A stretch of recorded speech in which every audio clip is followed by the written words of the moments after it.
Labrador Nature Reserve is the fourth nature reserve in Singapore.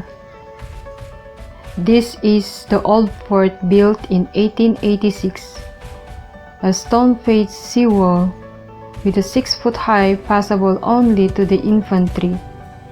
Its remains still visible to this day.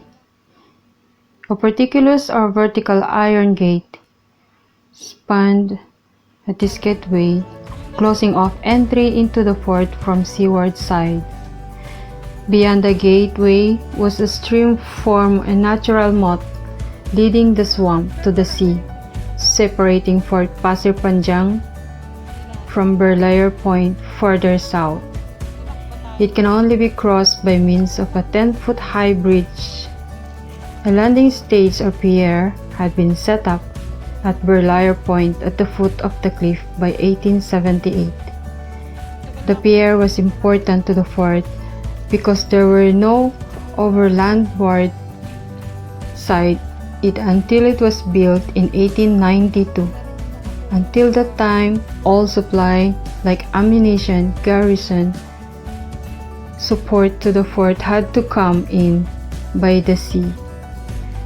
Let's look around to the canyon. Sa ngayon, makikita na ang bahaging ito ay mapuno. Marami ditong turista ang namamasyal. Ang babala lamang sa bawat isa, kapag nagpunta dito sa bahaging ito, kakailanganin ninyo ng maraming number. Dapat kayo ay nasa grupo dahil dito marami ng ahas na nakatira. Recently, may nagsabi na dito mayroong spitting cobra. Meron na rin ditong mga nakatirang ahas na mapanganib, mga poisonous snakes.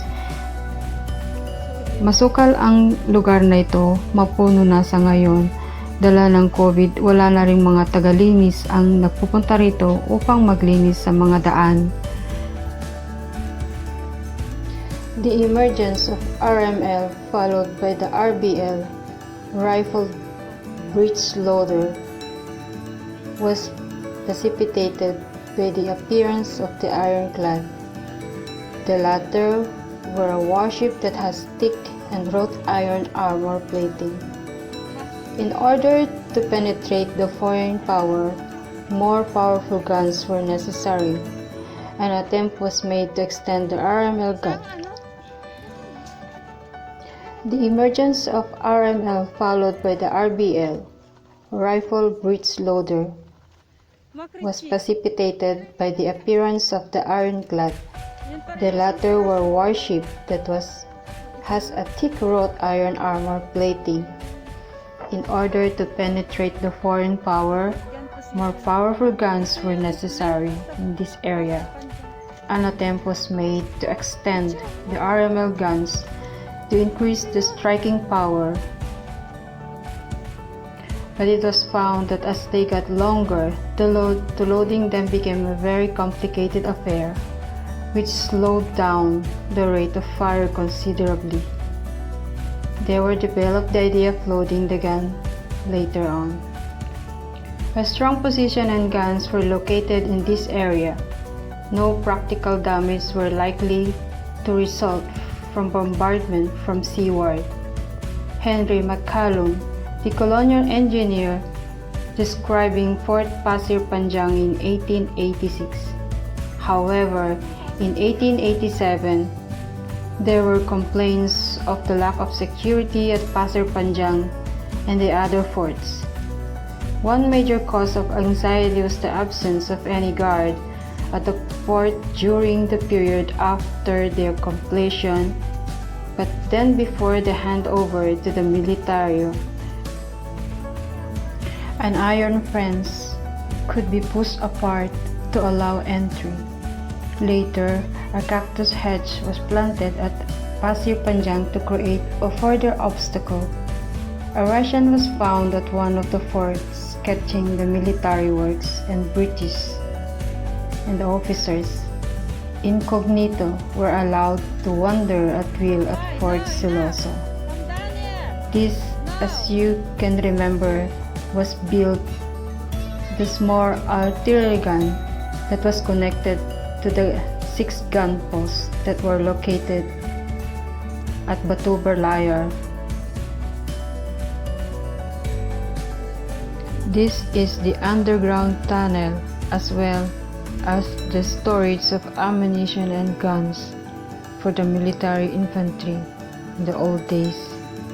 Prior to the war coming to the Far East, there were already new guns mounted in here in 1938.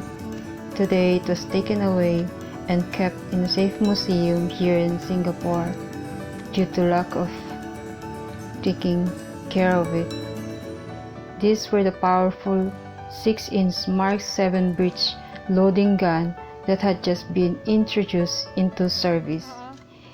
In addition to new emplacements were constructed at Berlayar Battery for 2 12-pounder QF guns. They were installed only just in time for the war.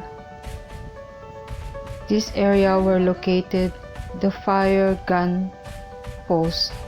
Sa ngayon, makikita ang bakas ng bawat kwadrado dito sa sahig ng pinaglagyan ng mga mataas na gun guns noong unang para panahon, magbigay ng signal bakas ang mga naka-design marahil ng aming dinalaw ang parte guard nito. May mga dumalaw para bigyan ng alaala ang kanilang mga ninuno. Ito ang storage room ng mga ammunition. This is the entrance to the storeroom. It was built specifically for 6-pounder fire gun in 1892.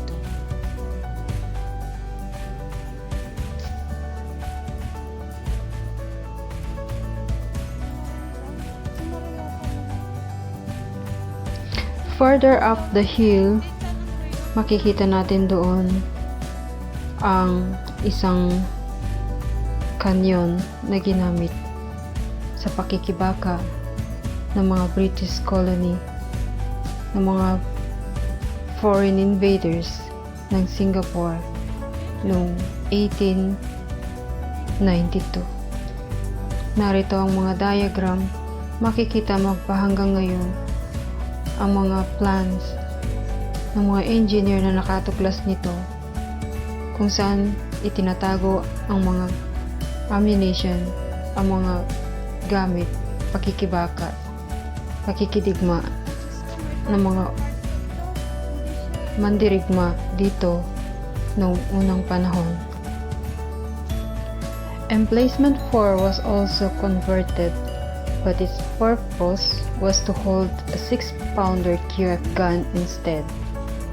The 6-pounder QF gun at Batu Berlayar was to be shuttered here.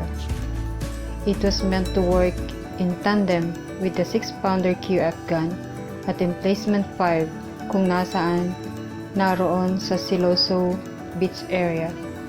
For that purpose, Emplacement 4 was converted into a 6-pounder emplacement identical to that of Emplacement 5. So dito sumatotal na ang kabilang sa Pasir Panjang Fort ay meron doon 5 na naka-install. Isa dito sa Batu Berlayar, dito sa Labrador, at isa doon sa Port Siloso. Ang narito na emplacement gun post ay ayon sa mga nakatuklas, ito ang ika-4 na gun post. However, records indicate that 12-pounder guns were to replace the 6-pounders. There were no modification on the emplacement as they were suitable for both types of guns. It must be noted, however, that while these changes were intended, the guns is not necessarily installed. By the turn of the century, Fort Pasir Panjang together with Batu Berlayar held 7-gun emplacement. Makikita dito yung mga ammunitions. Ito ay visible pa rin yung mga gamit na ngayon ay nauubos na ng kalawang. It's visible if you could think far back what chaos are in this site. Ano yung buhay nila noon, 1892. But to this date, this gun post ay nakalagay pa rin dito. Hindi na nila ito inalis dito. Ito yung ikaapat na 6-pounder guns dito sa Batuberlayer.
Siguro ito noon open area.